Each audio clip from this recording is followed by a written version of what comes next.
Could you tell us something about companions that we haven't heard before? Something about companions that you haven't heard before. Yeah. One of the fun things that I enjoyed while writing companions was adding moments where when you would speak to your companions, and once you start having multiple companions aboard your ship, I like to insert little bits where you get a sense of what your companions' relationships are to each other.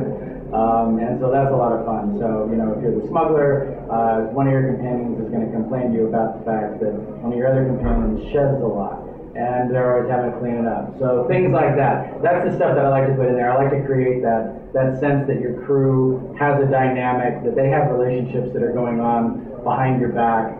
You know, that even while you're off doing your heroic things, and you leave them back on the ship.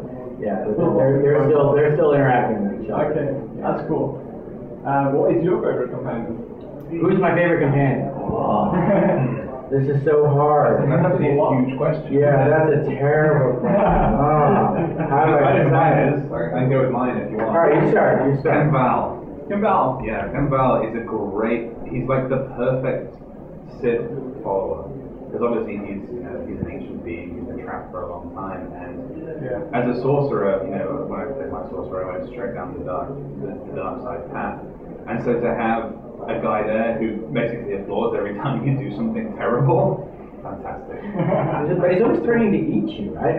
He's supposed to eat everyone. I know. He's like, I'm very hungry. Yeah, for me, I like the romanceable companions. And I don't want to give away too many spoilers. The Jedi Knight receives a companion who I based on Uma Thurman's character in Pulp Fiction. So, and I really had a good time writing her. So she was a lot of fun. That's cool. I didn't say that. So, yeah. All right. Well, how many companions are that you're gonna pick up during the game? How many are there to pick up? I don't think we want to give that away. It's kind of a spoiler, so we like, and that's why I wouldn't give exact names. You know, he could talk about Ken Val because everybody knows about that already. Yeah, I mean, in terms of the total number, we like it to be a surprise. We like it because sometimes players are surprised. They'll meet a character in the game and they'll think, oh, this is going to be my next companion. And it's like, nope, this person got thrown into a volcano, sort of thing. And it doesn't work out that way. So, and then there are other times like, wait, this person is going to be my companion? So, yeah, we like to preserve that surprise as much as possible. But we don't want to. But, you know, you do get a full range of different companion types. You know, there are the romanceable ones, there are the ones that are just going to be your friend. There are going to be the ones that appeal to light side players and dark side players. And, of course, they all bring their own unique gameplay activities with them. Yeah. All right. About advanced classes, are there going to be any companion specific for those, or is that again spoiler? I think I can actually say no. There will not be any companions that are specific to an advanced class. If you choose a class, you're going to get the same companions. The primary difference is going to be with an advanced class is how you play through the game and what abilities you as the player have. Okay, cool. We know you wrote the Jedi storyline, right? The Jedi Knight. I was the lead writer on that, and I was the co-writer of the Smuggler. And the Smuggler, yeah. About the Jedi Knight, which character from the 6 movies, so 6 Star Wars movies, does the playstyle, remind you of? You mean the play style, or like the dialogue options? Or? Yeah, the dialogue options. How we? I had an approach. I had an approach to that, which was when I was writing the dialogue options. Because again, BioWare is all about choice, and we want players to be able to play the type of character that they most enjoy. So when I was working on the Jedi Knight class, there are particular sets of responses. I'm like, this is the Luke response, but this is the Mace Windu response, and then here's the kind of, this is the Anakin response, sort of thing. So, I'm a big fan of Jedi, and I think that Jedi are a lot of fun, and I think that there's a nice breadth of different types of Jedi. That's the great thing, is that Jedi don't have to be all identical. They don't have to, all be these warrior monks who say and think the same thing all the time. They can be different. And so that's kind of what I wanted to bring to that class. And also, the reality is in the Jedi Knight story, in both of the Jedi storylines, you're going to be interacting with a lot of other Jedi. And so for me, it's always a lot of fun to ask myself, okay, what's the personality of this Jedi? Yes, they're Jedi, but setting all that aside, what are they? And similarly with the smuggler, when I was writing that, obviously there's a path through there where you can play the wisecracking smuggler who's very much, you know, patterned on Han Solo. But then there's also some kind of the, you know, the more good guy-ish, you know, smuggler, somebody who's actually just trying to be a decent person. You know, kind of the smuggler with a heart of gold kind of thing. It's like, you know, who's just going to crumble every time. So it's like, but my family, you know, sort of thing. Like, oh, okay, all right, I'll help you. But then similarly, I wanted there to be, you know, the much more harder-edged path through there where, you know, you're kind of a thug. And, you know, you're much more criminal, you're much harder-edged. You may still be, you know, working for people in the Republic, but that doesn't mean that you're a nice person. So, yeah, so that is very important to have a wide variety of voices for players to adopt in our game. All right. About women playing the game, did you put a lot of thought into making, you know, aspects of the game that were especially appealing to women?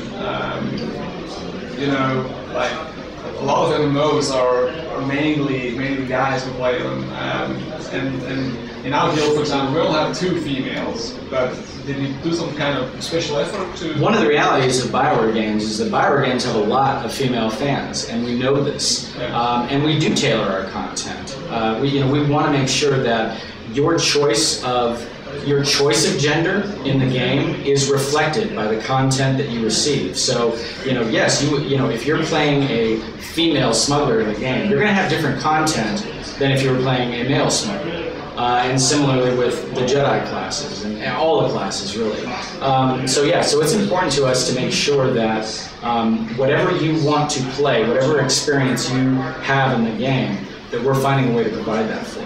I kind of feel as well that Star Wars as an intellectual property actually kind of, I always use the phrase it's universal in every language, but that kind of spans, you know, everyone in the world that knows Star Wars. It has something that appeals to everyone, whether you're a guy or a girl. I think there is something in just Star Wars itself that people can latch on to. Yeah, I'm a big fan of you know, the original Star Wars movies, particularly the first 2 Star Wars movies, because I love Princess Leia. I mean, you know, this is a woman who, you know, when people come to rescue her from the detention center where she's waiting to be executed, the first thing out of her mouth is a joke about their height.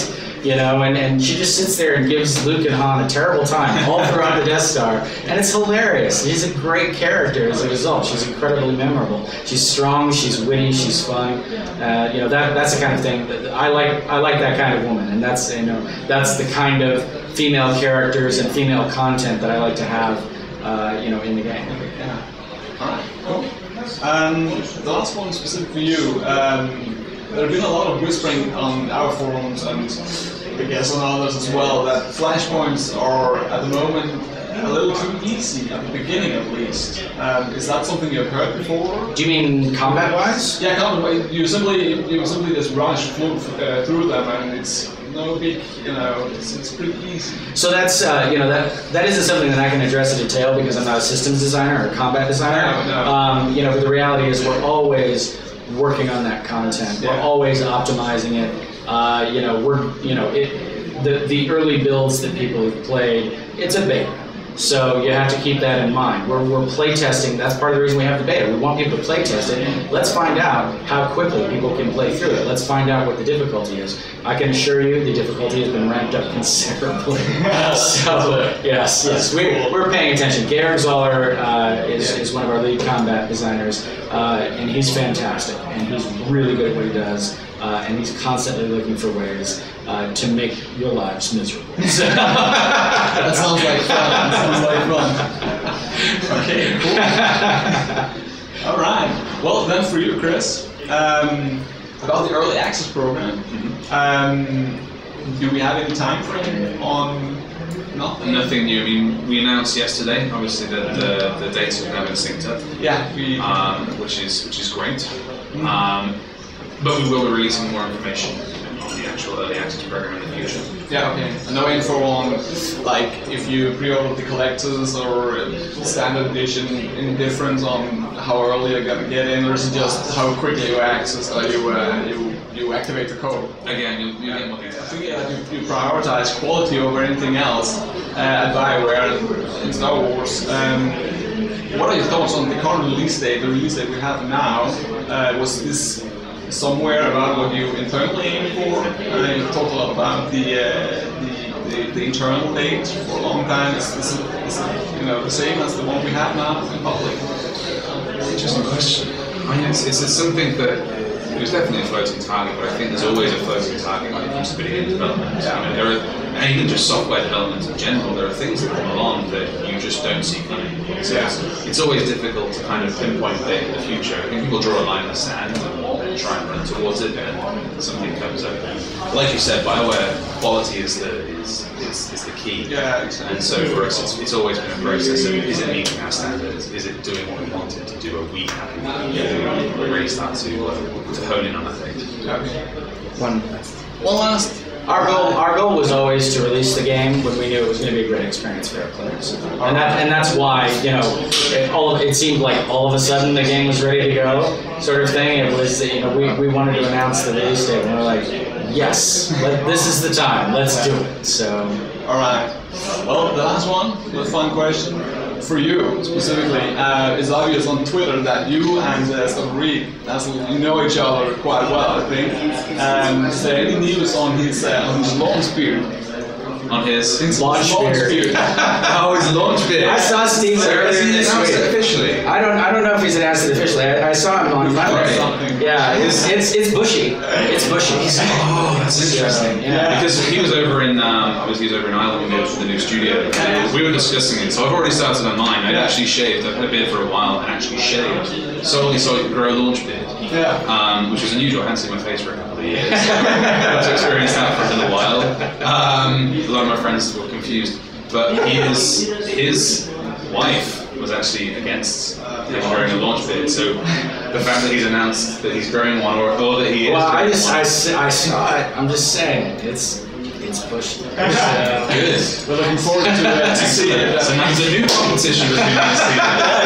Fantastic. All right, we're looking forward to see it on launch if it happens. Cool. We'll shave it off an auction on the forum. That would be fun. Well, that's all, man. That's all, man. Thank you both for talking with us. I'm sure all the Danish Vikings are going to be very happy about that. Excellent. Thanks, man. Can't wait for you guys to play.